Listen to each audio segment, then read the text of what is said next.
Assalamualaikum warahmatullahi wabarakatuh.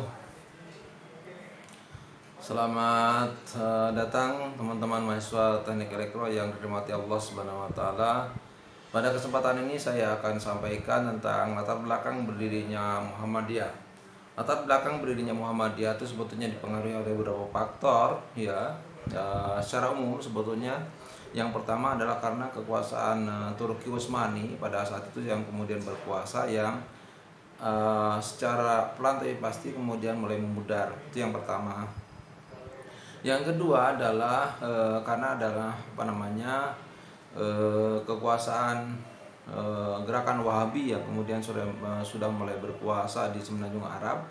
Yang selanjutnya adalah gerakan kolonial Belanda yang kemudian mencengkram ya, dan kemudian merugikan bangsa Indonesia, sehingga kemudian bangsa Indonesia pada saat itu mengalami kemiskinan, baik dari segi miskin pendidikan dan juga rendah pendidikannya, rendah ekonominya, yang kemudian juga mengalami selain itu juga mengalami berpenyakitan. Karena kondisi secara kita akan berpikir bahwa ketika bangsa Indonesia dijajah oleh kolonial Belanda, otomatis itu akan merugikan bangsa Indonesia. Otomatis dari sisi kemudian juga jiwanya, ya, mereka kemudian kelaparan, kehausan, dan akhirnya berpenyakitan. Ini sangat memprihatinkan sekali ketika bangsa Indonesia mengalami hal yang demikian. Nah, ketika pada waktu itu bangsa Indonesia mengalami hal yang demikian, kemudian muncul sosok seorang yang kemudian sangat komitmen terhadap keislamannya, yang kemudian memang dididik oleh orang tuanya untuk kemudian menjadi orang yang kemudian sukses dan perhatian terhadap agama. Siapa kalau tidak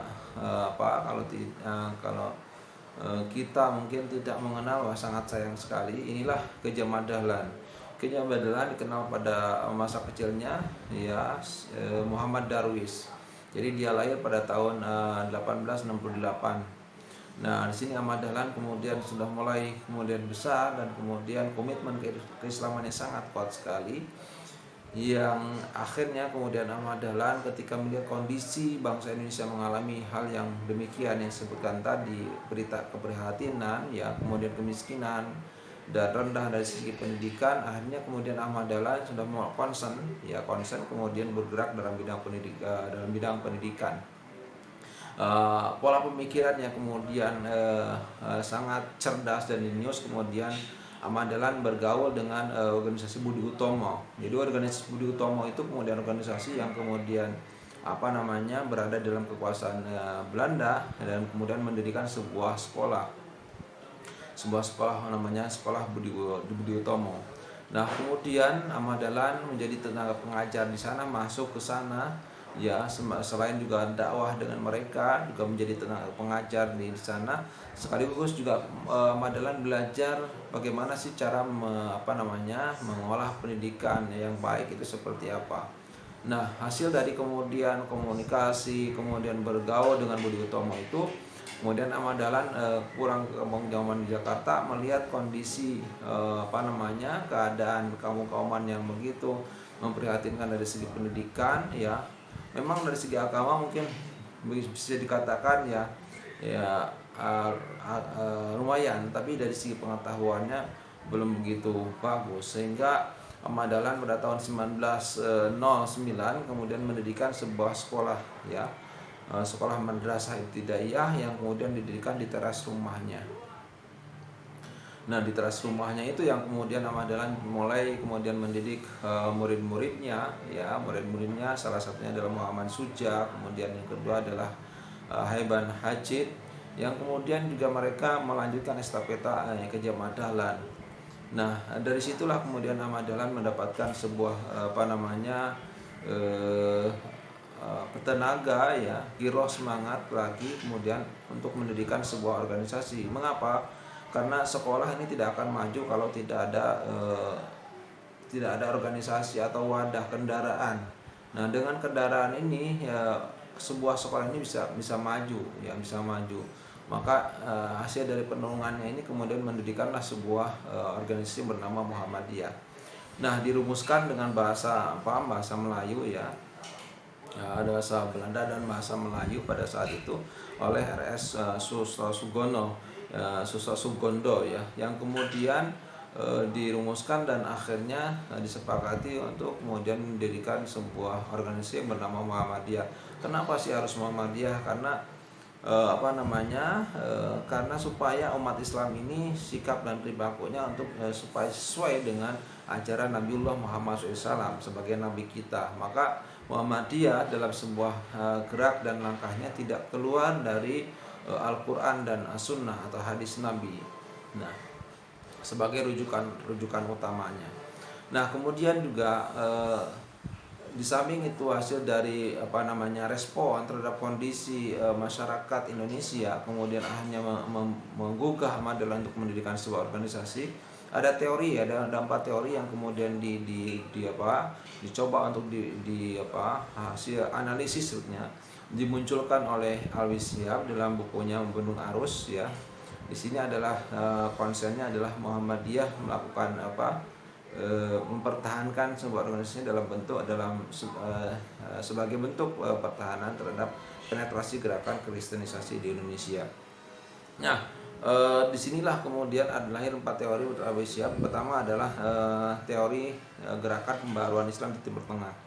Nah, gerakan pembaharuan di Timur Tengah yang dipelopori oleh 3 orang, Jamaluddin Afghani, Muhammad Abduh, dan Muhammad Rashid Ridho ini mendapatkan tempat di Indonesia. Kenapa? Karena lewat penerbitan buku dan kemudian juga jurnal-jurnal, tulisan-tulisan yang kemudian dibawa oleh para jamaah haji ke Indonesia ya, secara langsung kemudian dibaca oleh mereka yang kemudian mendapatkan respon dan kemudian tempat di Indonesia. Nah, ini dia yang kemudian mempengaruhi pola pemikiran kejamadalan. Itu yang pertama.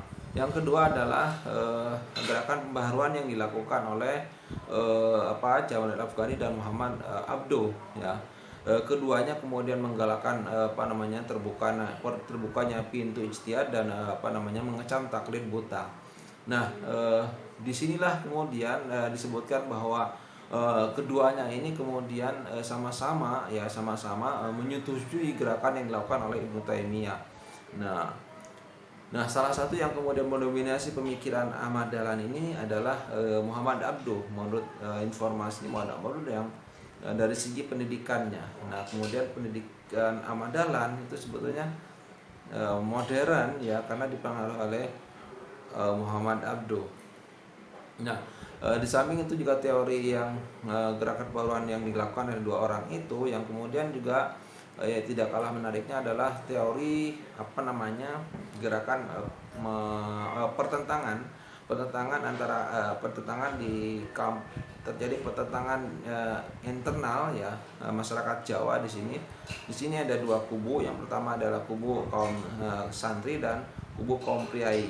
Di sini terjadi pertentangan yang sangat hebat di sini karena perbedaan pemikiran yang berbeda dengan pemikiran para kiai, priai di kampung-kampung Yogyakarta, di mana kemudian Ahmad Dahlan mencoba untuk melakukan sebuah reformasi dan gerakan pembaharuan untuk merubah sebuah masyarakat ya yang kemudian masih kolot dan masih melakukan tahyul bid'ah dan khurafat ini. Ya, tapi mereka juga masih berislam untuk kembali kepada ajaran Al-Quran dan As-Sunnah. Ya, di sini terjadi pertentangan. Ya, ada yang setuju, yang pro, ada yang kontra. Di sana kemudian kaum santri dipelopori oleh Ahmad Dahlan sendiri, ya, yang paham terhadap Al-Quran dan As-Sunnah. Sedangkan kaum pria ini kaum yang dangkal, itu tidak paham, kurang paham terhadap Al-Quran dan As-Sunnah. Dia sebenarnya tahu bahwa ini adalah benar gitu, harus dijalankan, ini adalah salah, harus ditinggalkan, tapi kemudian mereka tidak melakukan itu. Nah, di sini terjadi pertentangan yang sangat hebat. Nah, kemudian juga tidak kalah menarik terakhir adalah teori penetrasi gerakan kristenisasi. Teori penetrasi gerakan kristenisasi itu memang betul-betul berkembang di masyarakat Jawa khususnya ya. Kemudian dia bergerak dalam bidang pendidikan, kemudian panti asuhan, rumah sakit. Yang ini kemudian membuat organisasi Ahmad Dahlan untuk mendirikan sebuah organisasi Muhammadiyah. Nah, di samping itu juga karena Muhammadiyah menawarkan dirinya untuk kemudian bertahan untuk melawan, membendung sebuah gerakan penetrasi gerakan kristenisasi. Ya, Tapi melawannya tidak kemudian langsung ofensif, akan tapi juga melawan dari, kalau mereka melawan dari dengan pendidikan ya Muhammadiyah mendirikan mereka juga mendirikan rumah sakit, Muhammadiyah mendirikan rumah sakit, kemudian juga mereka mendirikan panti, Muhammadiyah juga mendirikan panti. Itu sebetulnya responnya begitu, supaya umat Islam itu tidak kemudian ketarik ya oleh kemudian amal usaha mereka. Nah, dengan adanya amal usaha Muhammadiyah ini, nah itu cara yang kemudian bagus kemudian untuk kemudian umat Islam melakukan pengobatan, kemudian juga sekolah, menyekolahkan anaknya kepada umat Islam itu sendiri. Nah, ini teori yang disebutkan oleh Al-Syam. Kemudian juga tidak kalah menariknya bahwa latar belakang berdirinya Muhammadiyah itu di latar belakangi dua. Yang pada faktor objektif, faktor subjektif, yang kedua faktor objektif. Nah, faktor subjektif ini yang kemudian menjadi penentu terhadap lahirnya organisasi Muhammadiyah, di mana kemudian Ahmad Dahlan ya di sini adalah lebih spesifik kepada Ahmad Dahlan karena subjektif ya. Ahmad Dahlan melakukan perenungan terhadap surat Al-Imran ayat 104 ini, di mana kemudian disebutkan wa takum minkum ummatun yad'una ilal khair wa ya'muruna bil ma'ruf wa yanhauna 'anil munkar. Nah, inilah kemudian dipahami oleh Ahmad Dahlan, diartikan, diterjemahkan, kemudian diamalkan di dalam kehidupan sehari-hari, bahwa di sini adalah pemahaman ada konsep umat. Konsep umat ini yang kemudian dipahami menjadi sebuah wadah organisasi yang kemudian fungsinya pertama adalah yad'una ilal khair, jadi mengajak kepada kebaikan, wa ya'muruna bil ma'ruf ya, kemudian memerintahkan kepada yang ma'ruf, wa yanhauna 'anil munkar, dan kemudian mencegah dari kemunkaran. Dan ketika itu sudah dilakukan, maka menurut pemahaman ayat ini, maka kemudian mereka menjadi orang-orang yang beruntung. Nah, disinilah maka keberuntungan itu akan diraih dengan maksimal ketika tiga hal itu sudah dilakukan. Maka disinilah kemudian dijadikan sebagai anggaran dasar dan anggaran rumah tangga Muhammadiyah dalam melakukan sebuah organisasi ya. Nah, ini yang faktor subjektif ya yang menjadi penentu terhadap lahirnya organisasi Muhammadiyah, sekaligus ini menjadi doktrin agama ya, menjadi sebagai dasar agama untuk melakukan sebuah gerakan organisasi, gerakan dalam bidang sosial, kemudian pendidikan, kesehatan, dan panti asuhan. Nah, kemudian juga ada yang tidak kalah menariknya adalah faktor objektif. Faktor objektif ini bagi menjadi dua, ada faktor internal ya, faktor eksternal. Jadi faktor internal ini yang kemudian menjadi kegelisahan Ahmad Dahlan untuk kemudian mendirikan sebuah organisasi. Yang pertama adalah karena umat Islam sudah tidak lagi menjadikan Al-Quran dan As-Sunnah sebagai rujukan utama. Jadi umat Islam pada saat itu sudah mulai meninggalkan Al-Quran dan As-Sunnah. Nah, ini menjadi faktor Ahmad Dahlan untuk mendirikan sebuah organisasi. Maka konsen Muhammadiyah ini sebagai ideologinya adalah sebagai gerakan Islam yang bersumber kepada gerakan Islam dakwah amar ma'ruf nahi munkar yang bersumber kepada Al-Quran dan As-Sunnah. Nah, ini yang kedua adalah faktor yang kedua adalah karena pendidikan umat Islam itu kemudian belum siap, dipandang belum siap untuk kemudian mempersiapkan kadarnya menjadi generasi penerus yang siap menjadi pemimpin bangsa. Ya, karena pendidikan pada masa itu menurut Ahmad Dahlan masih kemudian konsen kepada agama saja, kemudian pengetahuan ini di mana begitu? Bagaimana dia bisa memimpin sebuah negara atau sebuah masyarakat kalau dia tidak paham tentang tentang ilmu kemasyarakatan misalkan. Nah, ilmu kemasyarakatan ini ya, ilmu antropologi dan ilmu yang lainnya dia akan kuasai kalau dia belajar pengetahuan itu, tidak hanya kemudian pure murni agama saja. Maka disinilah kemudian Ahmad Dahlan mencoba untuk melakukan integrasi.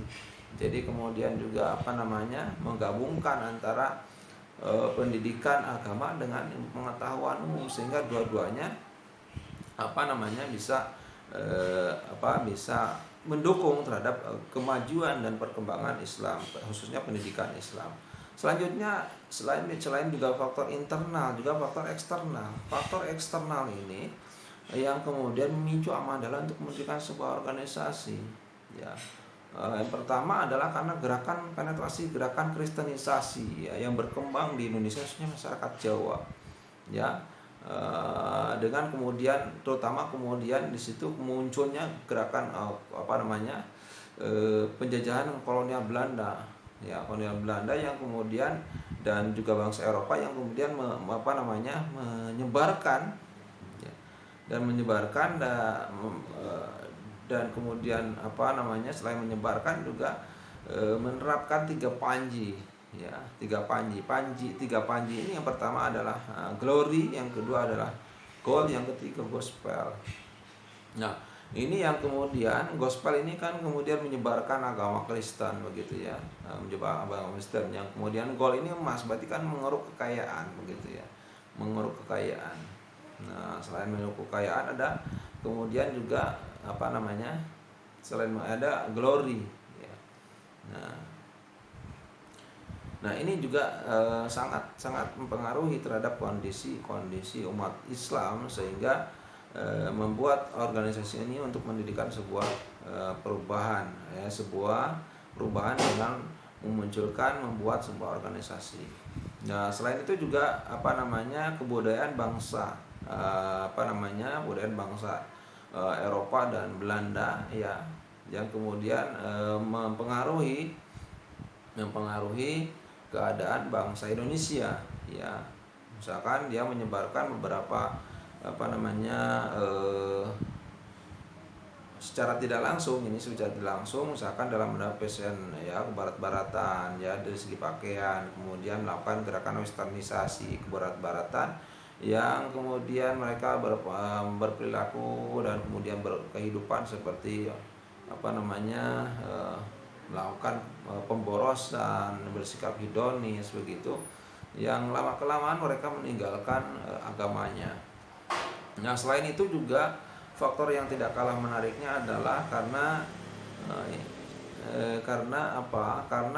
adanya gerakan pembaruan Islam di Timur Tengah tadi yang saya sebutkan tadi di atas, yaitu terutama gerakan pembaruan modern yang dipelopori oleh 3 orang tadi ya. Pertama adalah Jamaluddin Al-Afghani, Muhammad Abduh, dan Muhammad Rashid Lindo. Nah, itulah ya teman-teman yang sebagai tambahan informasi. Sebetulnya di slide itu sudah saya jelaskan semua. Cuman ini dengan video ini mudah-mudahan teman-teman bisa lebih paham ya, untuk kemudian bagaimana kita belajar tentang Muhammadiyah. Nah, mudah-mudahan dengan belajar tentang Muhammadiyah, terutama latar belakang lahirnya ini, membuat kita semangat untuk kemudian berjuang untuk kemudian meraih cita-cita teman-teman yang nantinya juga teman-teman akan menjadi generasi penerus ya, untuk mengembangkan sebuah masyarakat, kemudian bangsa, dan juga memajukan negara untuk kemudian menjadi lebih baik daripada sebelumnya.